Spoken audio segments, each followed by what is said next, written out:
Hello everyone, how are you all. कैसे हो सभी। मेरा नाम है सतीश और आप देख रहे हो IAS concept channel in Hindi. तो आज का वीडियो है, आज का टॉपिक है हिस्ट्री, इतिहास के ऊपर। हिस्ट्री, इतिहास। तो इतिहास शुरू करने से पहले हमारा क्वेश्चन होता है कि इतिहास क्या है, क्या है, इसमें हमको क्या पढ़ना है, क्या पढ़ना है।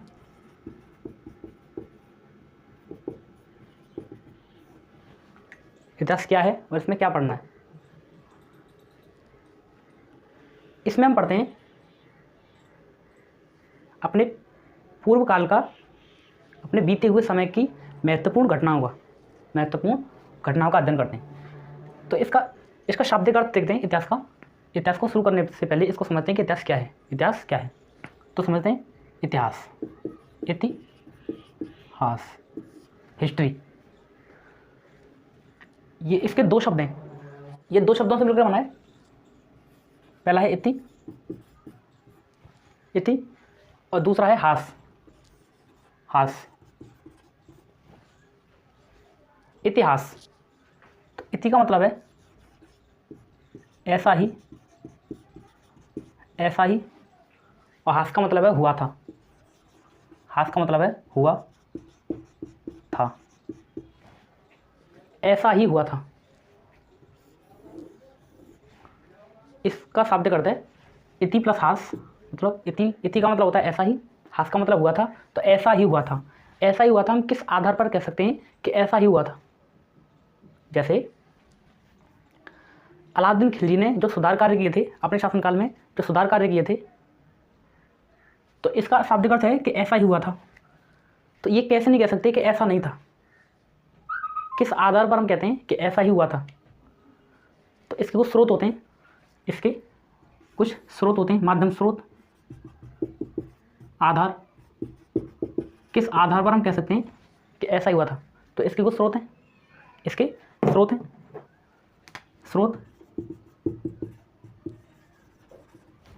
क्या है, स्रोत हैं। स्रोतों के माध्यम से हम पता करते हैं। और ये स्रोत दो प्रकार के होते हैं। एक है लिखित रूप में प्राप्त स्रोत। पहला है लिखित रूप में प्राप्त स्रोत और दूसरा है खुदाई से प्राप्त स्रोत। स्रोत दो प्रकार के होते हैं, लिखित स्रोत और खुदाई से प्राप्त स्रोत। जो लिखित स्रोत हैं, इन स्रोतों को बोलते हैं हम साहित्यिक स्रोत।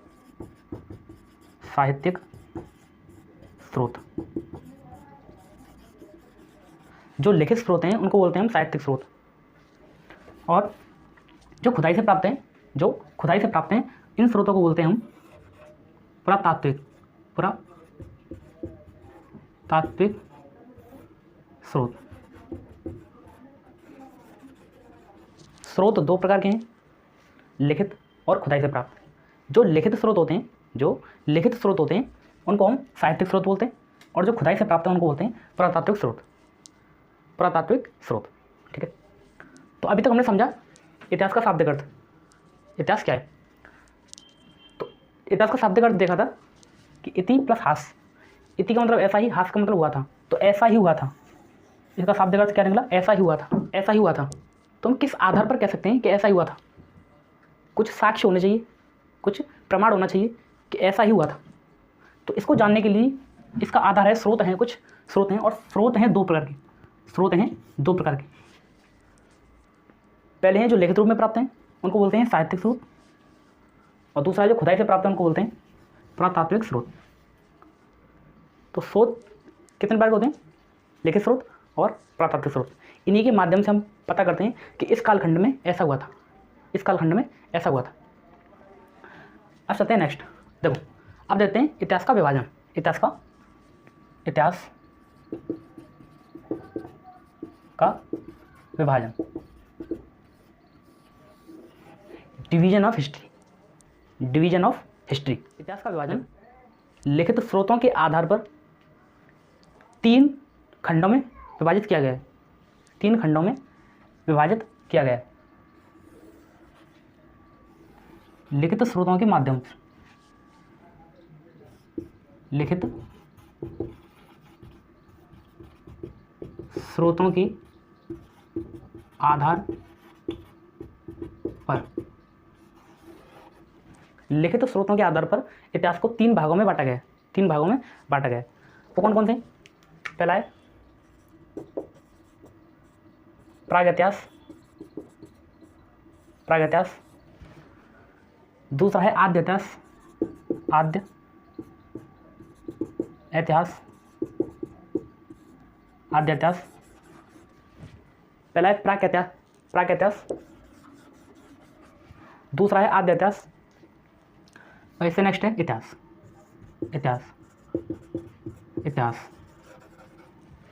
अब देखते हैं इनमें अंतर क्या है, इनमें अंतर क्या है। अभी हमने ये इतिहास के ये 3 खंड हैं, 3 भाग हैं, ये किस आधार पर विभाजित किए गए? तो लिखित स्रोतों के आधार पर, लिखित स्रोतों के आधार पर। अब देखते हैं इनमें अंतर क्या है। देखो, जो ये प्रागैतिहासिक काल है, प्रागैतिहासिक काल है, इसमें कोई लिखित स्रोत नहीं है। इसमें कोई, इस कालखंड में कोई लिखित स्रोत नहीं है। लिखित स्रोत नहीं है तो इसका मतलब क्या है? साहित्यिक स्रोत का अभाव है, साहित्यिक स्रोत नहीं है। तो इस कालखंड में जो भी घटनाएं हुई हैं, जो भी घटनाएं हुई हैं, उनको हम कैसे पता करते हैं? उनको हम कैसे पता लगाते हैं? तो वो इसके स्रोत कौन कौन से हैं? इसके स्रोत हैं पुरातात्विक, पुरातात्विक स्रोत, पुरातात्विक स्रोत। जैसे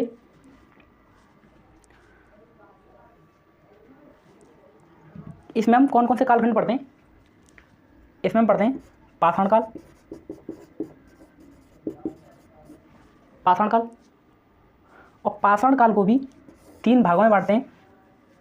पाषाण काल को भी 3 भागों में बांटते हैं। पुरापाषाण काल, दूसरा है मध्य पाषाण काल और तीसरा है नवपाषाण काल। अब इस पाषाण काल के बाद में हम पढ़ते हैं इसी प्रागैतिहासिक कालखंड में ही, इसी प्रागैतिहासिक कालखंड में ही पढ़ते हैं। और इसी कालखंड में, प्रागैतिहासिक कालखंड में ही दूसरा चैप्टर जो पढ़ते हैं वह है ताम्रपाषाण काल, ताम्रपाषाण काल, ताम्रपाषाण काल। अब ये देखना कि हम चल कहाँ रहे हैं, हम पढ़ क्या रहे हैं, हम देख क्या रहे हैं इसमें। देखो, अभी हमने देखा था कि प्रागैतिहासिक काल को हमने, मतलब इस इतिहास के जो भाग किए हैं 3 पार्ट, प्रागैतिहासिक काल, आद्यैतिहासिक काल और ऐतिहासिक काल, किस आधार पर बांटे? लिखित स्रोतों के आधार पर।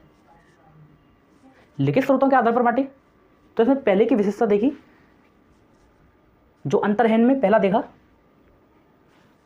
कि इस कालखंड में, प्रागैतिहासिक काल में कोई लिखित स्रोत नहीं है, यानी इस कालखंड में मानव को कोई लिखने की जानकारी नहीं थी।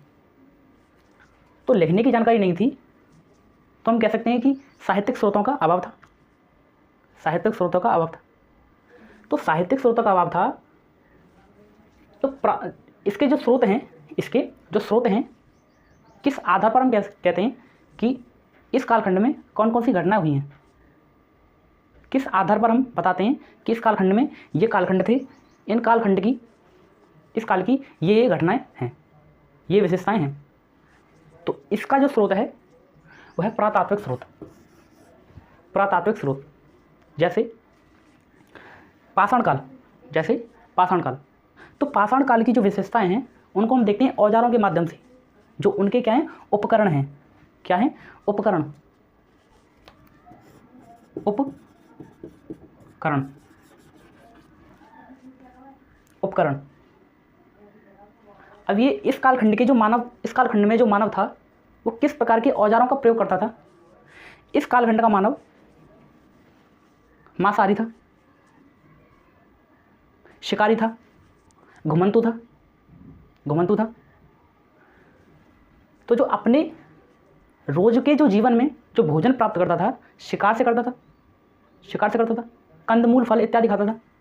तो जो शिकार करता था इसके लिए औजार चाहिए, हथियार चाहिए। तो जो औजार हथियार बनाता था वो बनाता था पत्थर से, पत्थर से। अभी ध्यान से समझना, मैं इसको लिंक कर दूंगा, अभी इसको लिंक कर दूंगा। तो इस कालखंड का जो मानव था उपकरण अपने औजार हथियार बनाता था, पत्थर से बनाता था, पत्थर से बनाता था।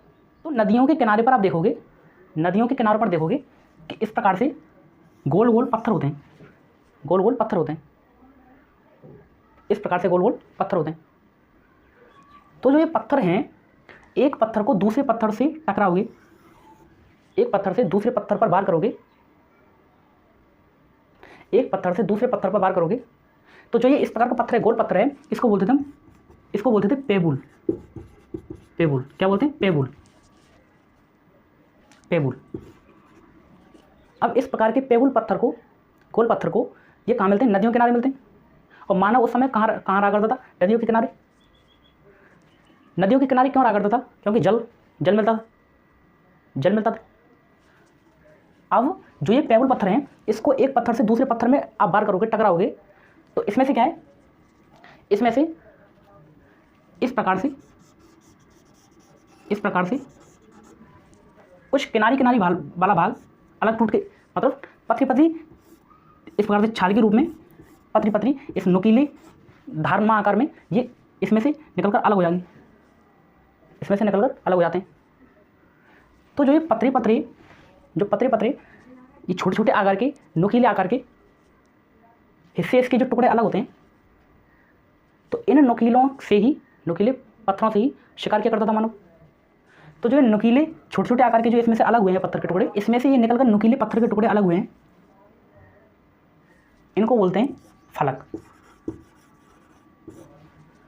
फलक। तो उपकरणों के नाम बता रहा हूं मैं कि ये क्या है, जो गोलाकार में था, जो पत्थर का टुकड़ा गोलाकार में था, जो पत्थर, उसको बोलते थे पेबुल। और इसमें से जब एक पत्थर से दूसरे पत्थर पर वार किया तो उसमें से छोटा टुकड़ा, नुकीला टुकड़ा किनारे से निकलकर अलग हो गया, तो ये छोटा नुकीला पत्थर बन गया, जो कि औजार बना लिया मानव ने। इसको क्या बोला जाने लगा? फलक, फलक उपकरण। और जो बीच का जो हिस्सा बचा, बीच का जो हिस्सा बचा इसको बोला जाने लगा कोर, कोर उपकरण। तो पेबुल, फलक और कोर उपकरण, ये मैं आपको क्यों बता रहा हूँ, क्यों बता रहा हूँ? ये मैं आपको इसलिए बता रहा हूँ कि आप इससे कनेक्ट हो पाएँ, इससे लिंक हो पाएँ। कैसे? जो मैंने बताया कि इस कालखंड में कोई लिखित स्रोत नहीं है, इस कालखंड के कोई लिखित स्रोत मानव को अभी तक नहीं प्राप्त हुए हैं। तो इस कालखंड की जो महत्वपूर्ण विशेषताएं हैं उनको किस प्रकार से जाना जा सकता है? कुछ तो आधार होना चाहिए, कुछ तो स्रोत होने चाहिए। तो इसका जो स्रोत है वह है पुरातात्विक। और पुरातात्विक बताया था कि जो खुदाई से प्राप्त होते हैं। खुदाई का मतलब यही नहीं कि जो खोद के निकाला जाए। जैसे पत्थर था, कहीं पत्थर पड़ा हुआ मिल गया तो वो लिखा हुआ थोड़ी है, लिखा हुआ तो नहीं है, तो उसको भी बोला जाएगा पुरातात्विक स्रोत है। तो इस प्रकार से जो पत्थर मिले उनके आधार पर अनुमान लगाया गया, उनके आधार पर अनुमान लगाया गया कि ये उपकरण, ये औजार उस कालखंड के हैं। इन पत्थरों के औजारों से ही मानव शिकार किया करता था। तो ये रहा प्रागैतिहासिक काल, प्रागैतिहासिक काल। अब इसकी विशेषता है, इसकी विशेषता है इस कालखंड में लिखित स्रोत तो प्राप्त हैं, परंतु उन्हें पढ़ा नहीं जा सका है। इसमें मैंने बताया कि इस कालखंड में लिखित स्रोत तो हैं, यानी मानव को इस कालखंड में लिखने की जानकारी थी, लेकिन उस कालखंड के मानव की जो लिपि थी, लिखने की जो कला थी, वो इस प्रकार थी कि आज का मानव उसे नहीं पढ़ पा रहा है। तो इसमें क्या है, लिखित स्रोत तो हैं परंतु पढ़ा नहीं गया है, पढ़ा नहीं गया है। तो इस कालखंड में किसका अध्ययन करते हैं? जैसे सिंधु घाटी सभ्यता, सिंधु घाटी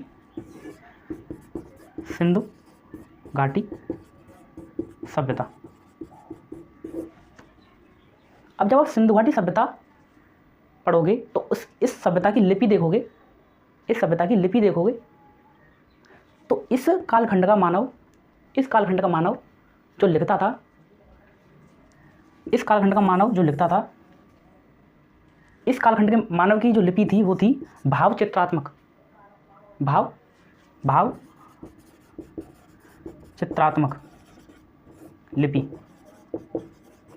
यानी कोई भी चित्र बना दिया करता था, और इस प्रकार से अपनी भावों से अपनी भावना प्रकट करते थे व्यक्ति कि ये चित्र ये दर्शा रहा है, इस बात को कहने पर ध्यान दे रहा है। तो इस कालखंड की मानव की जो लिपि थी भाव चित्रात्मक थी। इस लिपि को क्या बोलते हैं? ब्रास्टोफोडेन।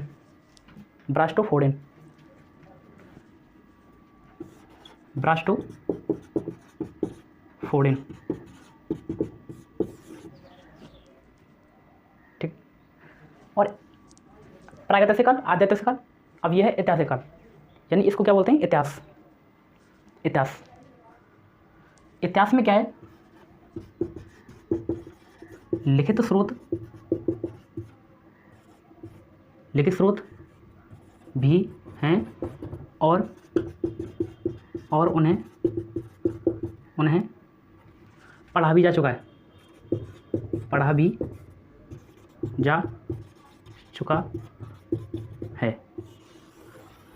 देखो ये मैं बता चुका हूँ कि इस कालखंड का विभाजन हमने लिखित स्रोतों के आधार पर किया है और उन्हीं की विशेषताओं को मैं यहाँ आपको दर्शा रहा हूँ। तो जो प्रागैतिहासिक काल था इसमें कोई लिखित स्रोत नहीं थे। इस वाले कालखंड में लिखित स्रोत तो थे, लेकिन इस कालखंड में जो लिपि लिखी हुई है, जो लिखित स्रोत हैं वो इस प्रकार हैं कि उनको पढ़ा नहीं जा चुका है। किस प्रकार की लिपि है? तो ब्रास्टोफोडेन का मतलब है भाव चित्रात्मक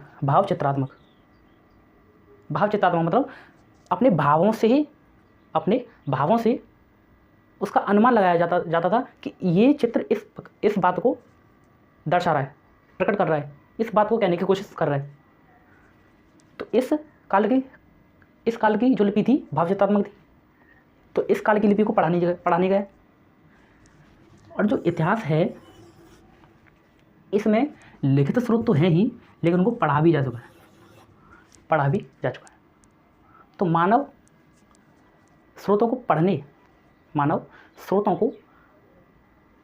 पढ़ने में सक्षम हुआ है तो इसमें तो ये देखा हमने इतिहास का विभाजन, डिवीजन ऑफ हिस्ट्री। आज की क्लास यही तक सीमित रहेगी। आशा करता हूँ आपको ये टॉपिक समझ में आया होगा। इसी प्रकार से मिलता हूँ किसी नेक्स्ट वीडियो में।